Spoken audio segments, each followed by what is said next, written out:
بسم اللہ الرحمن الرحیم۔ السلام علیکم ورحمۃ اللہ وبرکاتہ۔ محترم سامعین، ہشام بن عبد الملک کون تھے؟ آج کی ویڈیو میں اسی بارے میں ہم بات کریں گے۔ آپ کو بتائیں گے کہ ہشام بن عبد الملک اولوالعزم اموی خلیفہ کے جن کا دور حکومت کی توسیع اور استحکام کے حوالے سے بہت ہی یادگار کام آپ کو نظر آئے گا۔ جمعہ کا دن تھا، اجلے کپڑے زیب تن کیے نمازی جوک تر جوک مسجد کا رخ کر رہے تھے۔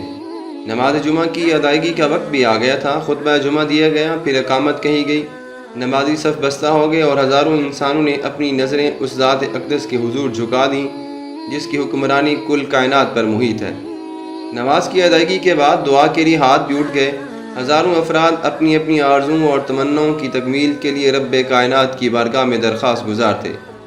دعا کے بعد نمازی رخصت ہونے لگے۔ امیر المؤمنین کی نظریں کسی کو تلاش کر رہی تھیں۔ انہوں نے جہاں تک دکھائی دیتا تھا نظریں دوڑائیں، لیکن مطلوبہ فرد کو دیکھنے میں کامیاب نہ ہو سکے۔ گھر واپس پہنچ کر انہوں نے مطلوبہ فرد کو حاضر کرنے کا حکم دیا۔ مطلوبہ فرد تھا کون؟ ایک نوجوان تھا جو شرمندگی کے عالم میں آ کر ان کے سامنے کھڑا ہو گیا۔ آپ نے نماز جمعہ ادا کی۔ امیر المؤمنین نے سنجیدہ اور محکم لہجے میں دریافت کیا، میری سواری ناکارہ ہو گئی تھی اس لیے میں حاضر نہ ہو سکا۔ آنے والے نوجوان نے نظریں نیچی کر کے جواب دیا، خوب، نماز کی ادائیگی کے لیے سواری کا ہونا ضروری ہے کیا؟ آپ پیدل نہیں آ سکتے تھے؟